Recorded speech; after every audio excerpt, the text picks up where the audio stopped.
And hello, movie lovers. And tonight I actually have Brad from Canada with me. He's actually the co host for Scene Invaders.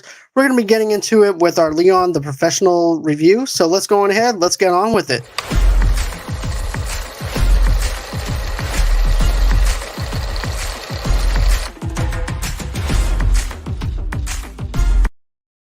All right. How you doing, Brad? Very good, John. Thanks for having me. Oh, You you're know how welcome. you know how excited I am about this movie. This is my all-time favorite movie. This is the same here. This is actually one of my favorite movies as well. And I'm glad that I actually get the chance to do this with someone that loves Leon the Professional just as much as I do. And in case anybody doesn't know, I'm just going to give a little small plot points with this. But Leon is an Italian hitman who happens to be a cleaner, and he also works in New York City at Little Italy, working from mafiosos named Old Tony. And one day, Leon meets Matilda Lando, a lonely 12-year-old girl. Matilda lives with her dysfunctional family in an apartment down all from Leon. And that's all you need to know because the rest of it is Brad and I reviewing this film. So here's the thing. I remember seeing this movie. I remember seeing the poster and all that stuff over on Blockbuster as a kid. And I never once decided, hey, look, I want to check this out. Then again, I was like maybe 10 years old. So something like that doesn't really pop into my mind that I want to check this film out. And then a couple of years later, I wind up checking this out. We have a very young 12-year-old Natalie Portman playing Matilda. The chemistry between Leon and also Matilda is very good. I just want to point that out there. And, I'll let you go on ahead and go into some of your points, though. Oh, well, the chemistry between them is amazing. Like you could knew that Natalie Portman was going to be a star just from the way like she was 12 years old and she could carry the weight of a movie. Leon Jean Reno was almost the secondary character. They were co-stars. They were not a one begets the other. They worked in tandem. Not to mention the rest of the cast that are like heavy hitters too. Like you have Gary Oldman, for God's sakes, a guy that can like act any any part in the world, and just like amazing, amazing performances across the board. I was 19 when I saw this. I did the Oh, same wow. thing. I didn't see it in the movie theater. I rented it at Blockbuster because the title card, the poster, was just a simply Leon the Professional in red and had Jean Reno looking up, very unassuming. Then you flip the back, do a little bit of reading, like you've had to see this. And I am so glad I did. I rented it, I watched it, I invited a friend over, my buddy Kyle, we watched it. He looked at me with wide eyes like, "What are you making me watch?" I'm like, "This is fascinating." And then I watched it again, and I think I ended up owing like $74 by the time I actually took it back.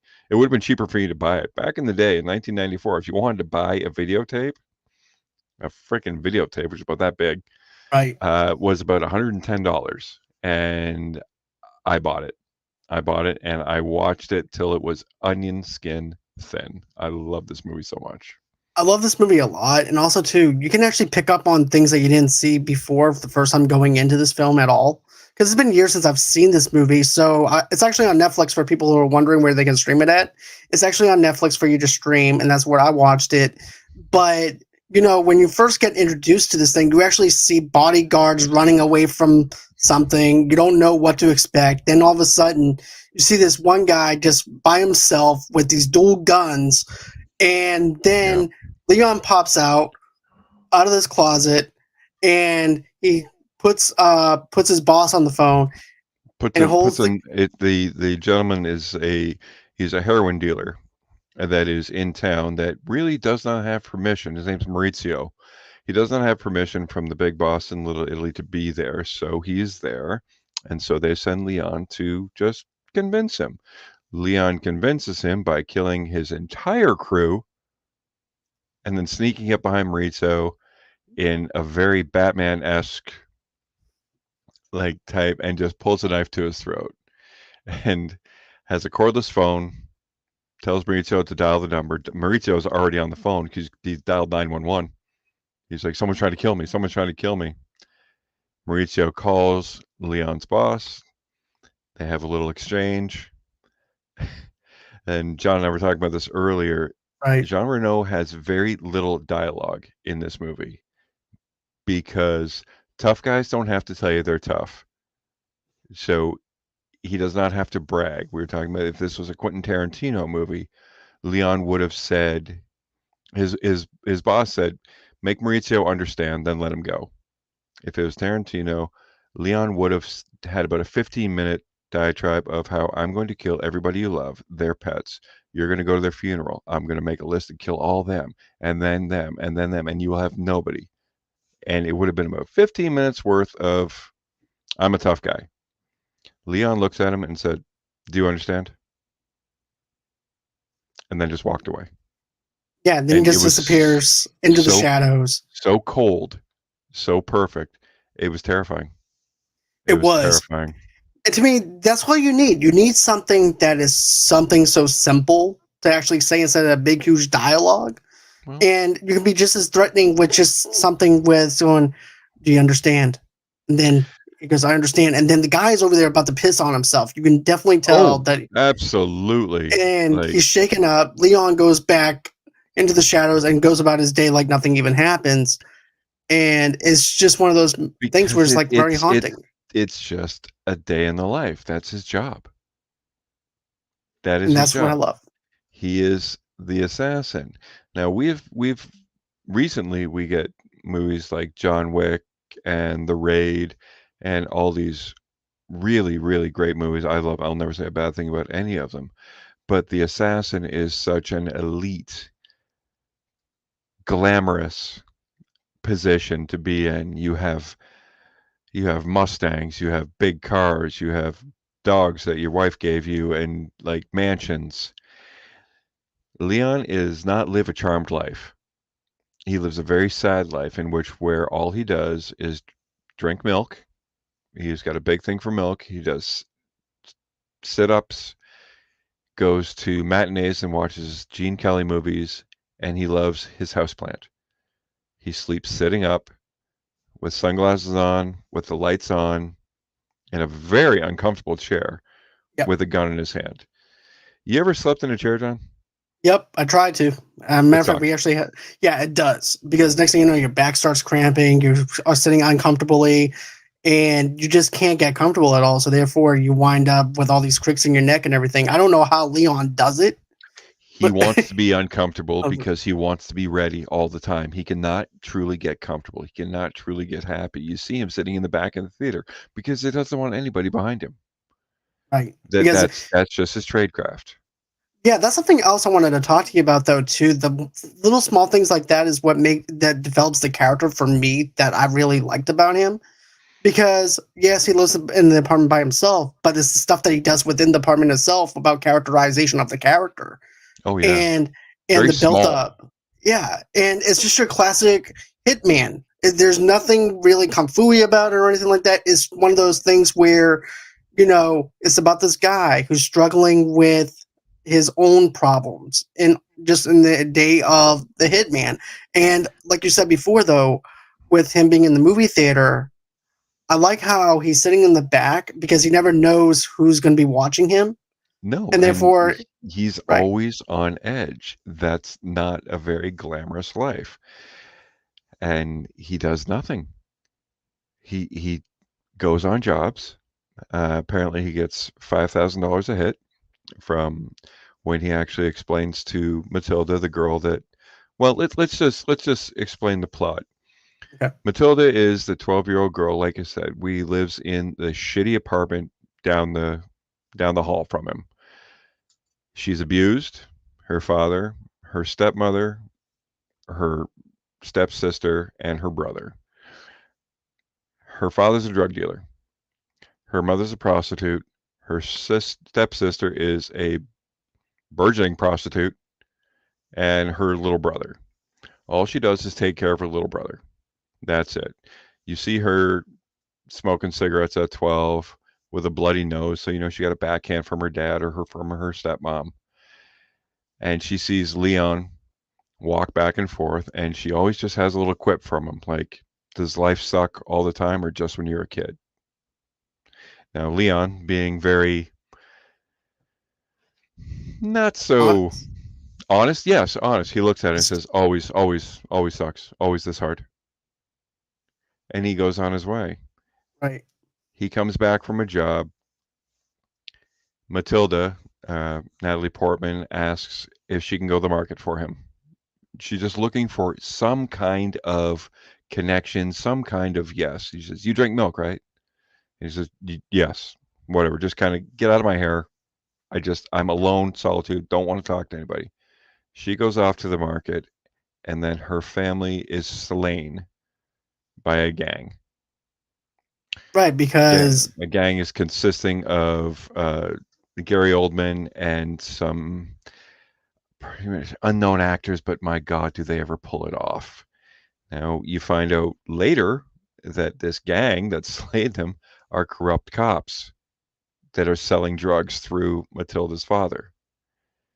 He comes out and murders everybody in just a grotesque, awful scene because Stan, Gary Oldman, is a drug addict himself. I have no idea what drug he takes, but he, like, YouTube Gary Oldman professional taking a pill, and it'll make your skin crawl, and you will want to watch it. Matilda comes home as the bloodbath is happening, and she keeps on walking, knocks on Leon's door because she can't go anywhere else. well, She's crying her eyes out, and it's well, so heartbreaking. another thing too, Brett, is whenever she's walking by that room, you actually hear one of the other characters say, "How do you kill a 4-year-old kid?" So at that point, her Yeah, brother is dead. her He little she hears, brother, and toddler. she's and another thing too is when we're introduced to this character, Matilda, she's smoking a cigarette, like you said, but she's also a person that it has to grow up so fast in life to the Oh point yeah. where she has to try and protect her brother and everything, and then now she realizes I can't protect him anymore because now he's dead. But in order for me to protect my own stuff now, I have to act like I'm the tough one. And so when she goes over to Leon's door, like you mentioned, she's scared out of her mind, but she still She's keeps her composure. scared out of her mind. Leon lets her in just out of compassion that he does not have regularly. Lets her in and just keeps her. She passes out because of just the trauma. He she doesn't know he's a hitman. She's just a guy that walks around. She discovers he's a hitman when she finds all the weapons. He says, "What do you do?" He says, "I'm a cleaner." Cleaner.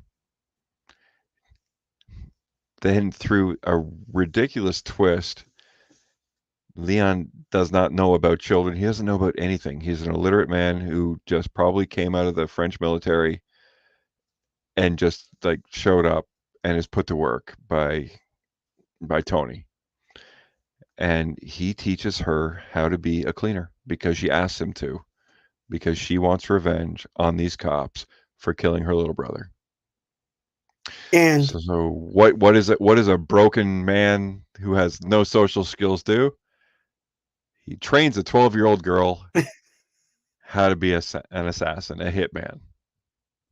exactly. And I like how he goes through the rules with her about being a cleaner. He goes, "So you clean? You want to be a cleaner? Okay. Well," he goes, "Well, first thing is first. You got to learn to not keep the scope open. You have to do it with a blind eye." Yeah, there's a scene where they're on a rooftop, and she has a sniper rifle, and she opens up the scope, and he's like, "No, no, no. Reflect the sun, see for miles, keep it close until you find your target, then you open it." And it's just the subtle little things.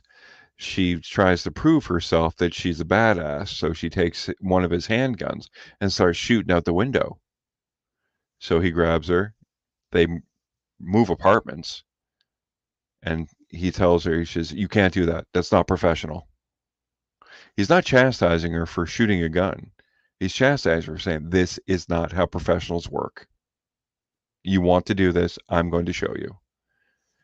But he does have a soft spot for her naturally when he's one of my favorite scenes is he's at Marie or excuse not Maurizio Tony's getting in information on a new job, and he looks outside and he sees a guy talking to Matilda, and he cuts his meeting short, walks up.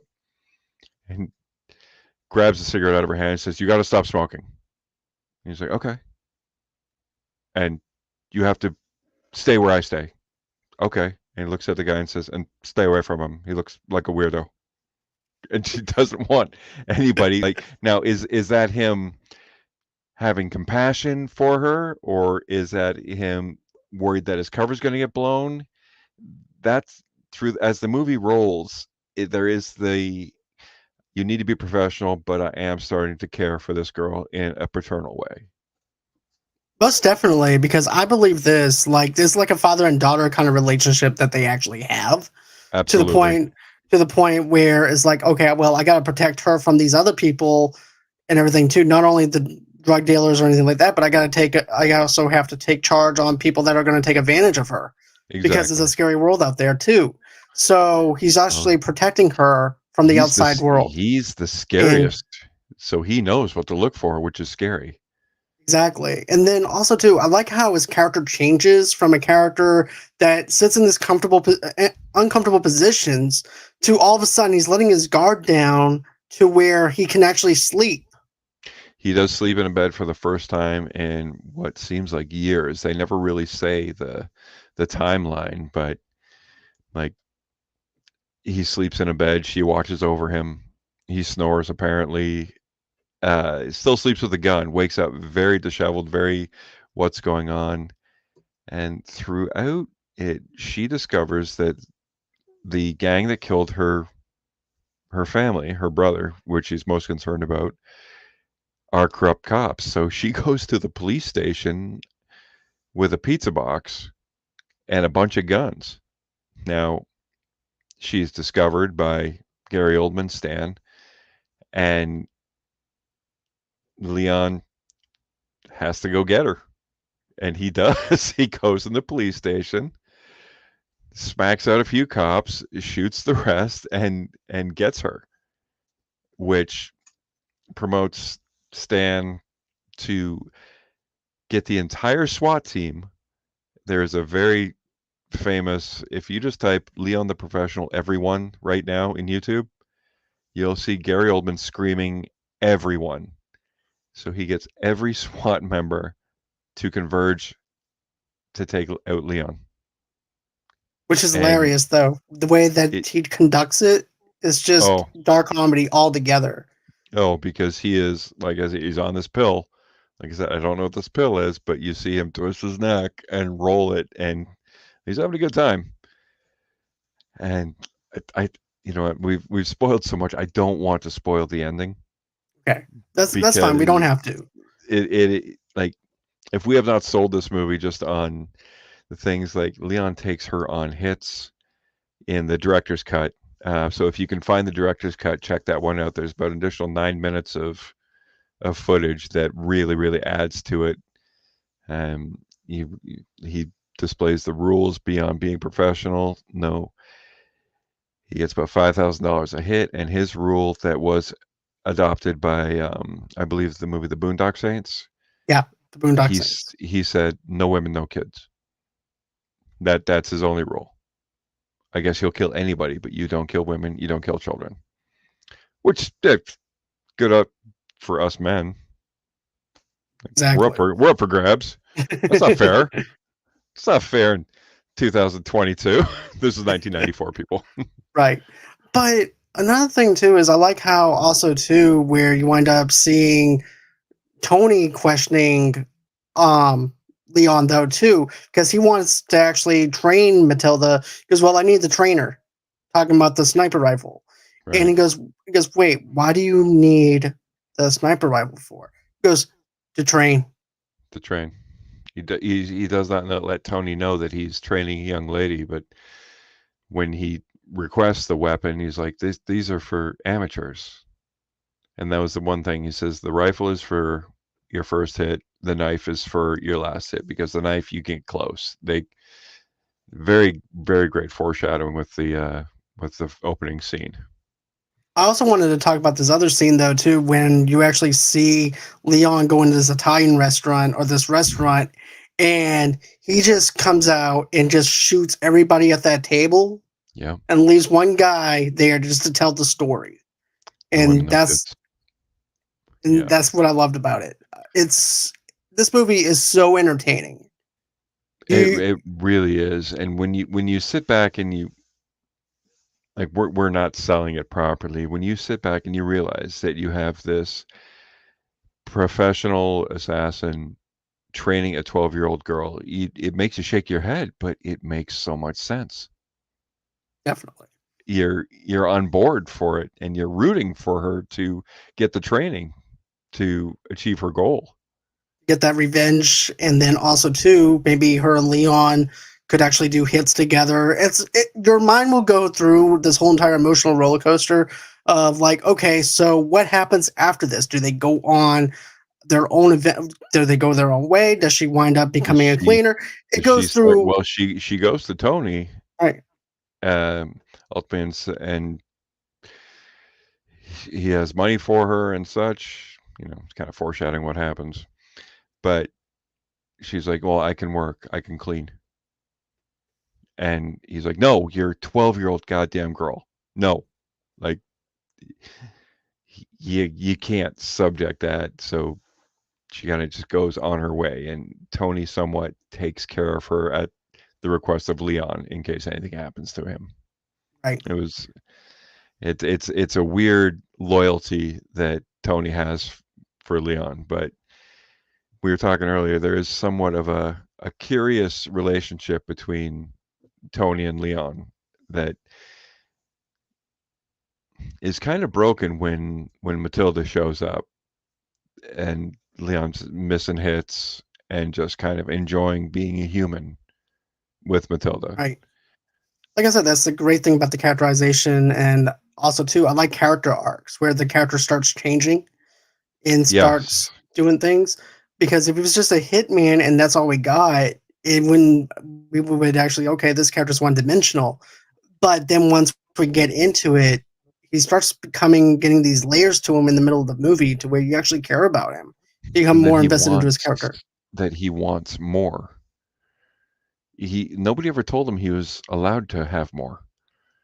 And through Matilda, through just basic humanity, I mean, he starts out as an illiterate. She teaches him how to read and write. She helps navigate getting a new apartment for him with him. Various things that he would have to rely on other people for, and now he can do it himself. And the more that he starts learning the basics, the more he realizes maybe I'm entitled to something more. Most definitely. But is there anything else that you wanted to talk about with this film, or Luc Besson is a master director who will never rely on CGI to tell a good story. CGI was not a big thing in '94. The effects are amazing. The action is on point and almost believable. Everything has weight. The story has weight. Natalie Portman's amazing performance has weight. Jean Reno's amazing performance has weight. This got Jean Reno started, that got him future roles in Hollywood and made people just realize might not have been the best roles, you know, between the Pink Panther and Godzilla and stuff like that, but you know, those are paycheck roles that he could live pretty comfortably on. And we all know what happened to Natalie Portman, for God's sakes. Like exactly? Oscar winner, Black Swan, Queen Amidala, like just an amazing, amazing actress that hasn't even really peaked yet. No. We'll see her in Thor: And Love and Thunder. I can't wait to see her show back up in Thor: Love and Thunder. Oh, so Also, good. too, I want to mention the soundtrack for a minute. Hmm. The soundtrack for the film was released in '94. TriStar Music. It was also commercially successful in Japan, being certified gold for 100,000 copies and shipped in December of 1999. I had one of the copies. I bought the CD. Oh wow, that's actually pretty cool. I bought the CD. I wish I still had it. Got lost in the shuffle of a bad breakup. But I would get it again. Very mood music. It's not no tracks to slap on or anything like that, but it's just it puts you in either a very soothing or uncomfortable mood. Check it Which out. is It's actually probably on Spotify. This is actually perfect for Leon because he sits in an uncomfortable position if you choose to. So Yeah, it's actually he is the most uncomfortable, professional, coolest character in the world. He is one of my top five favorite characters of all time. same. So I think that's gonna do it as far as the review goes and stuff like that. But Brad, thank you so much Oh, John, thank you for so much. When you told me that you wanted to review this, I was like, "Oh my God, I can't wait to watch that." And then you said, "Do you want to be part of it?" I'm like, "Oh my God, I can't believe it. Thank you so much. I really you're do very appreciate welcome. it." Anytime, man, because I'm a huge fan of this film, and what better way to do this with another person that loves Leon the professional like as much as I do and appreciates this film for what it is than to talk to you about it. So Well, thank uh, you. you're very welcome. And so, with that being said, that's going to be it for the show for tonight. Tomorrow night, I'm going to have one of my good friends, Mike Perkins, on. We're going to be talking about our top 10 sci fi movies, and then that's going to be 8 o'clock Central Time, 9 o'clock Eastern Time. And then the next day, we're actually going to be doing a reminiscing with John, with my friend Kyle, and we're going to be talking about our childhood movies and fandoms. Oh, So we're going cool. to be doing that 8 o'clock Central Time, 9 o'clock p.m. Eastern Time. So I can't wait to be doing that. And so that's everything that you need to know about Movie Lovers Unite over here. But of course, Brad, where can people follow you? Because I know you're a co-host on another podcast. Yes. Well, first of all, watch everything John talked about. That sounds like a lot of fun. Movie Lovers Night is doing amazing things. But if you want to check out something else, you can go to the Scene Invaders podcast. You can like us on Facebook, follow us on Twitter, or switch that around, and watch us on YouTube. That's Scene Invaders, wherever you get your podcasts. We have a bunch of shows doing recaps on The Boys. I'm doing one coming up on Miss Marvel. We got the guys covering Obi-Wan and anything and everything. So that's sceneinvaderspodcast.com. Check us out. All right. And always until next time, guys, have a great and safe night, and bye bye.